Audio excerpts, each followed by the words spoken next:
Pak Menteri Agama, 1000 gereja yang dibangun di PIK tidak akan berefek kepada umat Islam. Sebaliknya, 1000 masjid yang dibangun oleh PIK, Pak Menteri Agama, juga tidak berdampak positif kepada umat Islam di tanah Banten. Jadi jangan kayak anak kecil, kita rakyat Banten bukan anak kecil yang diemeng-emengi permen hanya karena PIK membangun satu masjid lalu dianggap itu sebagai sebuah kebaikan yang cukup untuk menutupi keburukan PIK. Buat Anda Bapak Menteri Agama, ketika Anda mengapresiasi PIK membangun satu masjid tapi Anda mengabaikan kezaliman yang dilakukan PIK, Anda sebagai Menteri Agama berarti cacat nalar. Itu kata saya. Sepakat? Sepakat! Kira-kira menurut Gondrong Banten, Menteri Agama yang sekarang pelongo apa tidak? Pelongo! Menteri Agama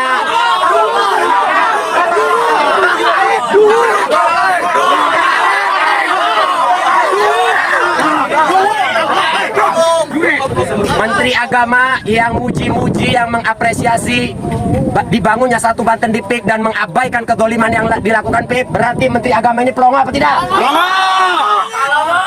Menurut standar Gondrong Banten, Bapak Menteri, Anda pelongo. Mohon maaf Bapak Menteri. Pelongo dia kolot-kolot.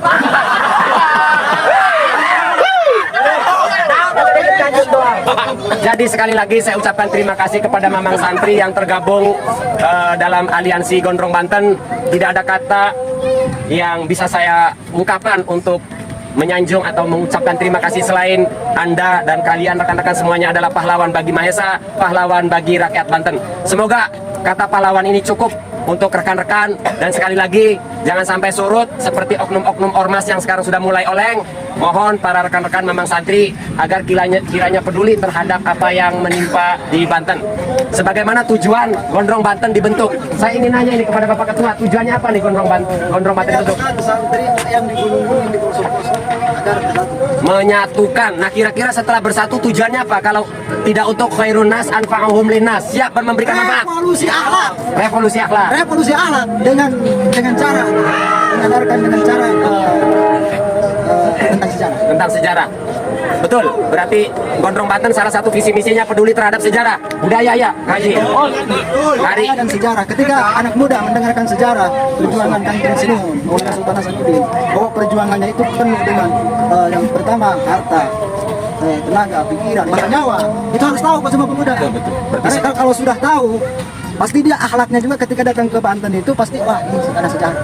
Intinya apa yang visi misi, salah satu visi misi Gondrong Banten adalah untuk menjaga sejarah dan budaya ya. Ya. Tuh, hari ini kalau PIK dibiarkan maka situs dan budaya sejarah kita Pangeran Jaga Lautan akan tergusur. Betul? Betul. Sejarah Kanjeng Sinuhun Maulana Hasanuddin dan para sultan setelahnya. Sejarahnya apa? Di belakang kita ada Keraton Surosoan. Itu adalah bukti bagaimana para pendahulu kita tidak mau tunduk kepada segala bentuk penjajahan. Betul? Betul. Apakah VOC dulu tidak membangun jalan?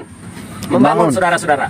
Jadi hari ini kalau katakan PIK dan para jongos-jongosnya bahwa adalah PIK membangun perekonomian, VOC juga membangun jalan. VOC bahkan membangun gedung-gedung yang sekarang dipakai oleh pemerintah. VOC itu membangun, tapi sisi lainnya VOC juga menjajah. Betul? Betul. Kalau dulu ada VOC menjajah Banten, sekarang ada oligarki. Apa bedanya oligarki dengan VOC? Apa bedanya? Tidak ada beda. Tidak ada bedanya. Dulu VOC, sekarang oligarki. Dulu banyak londo ireng.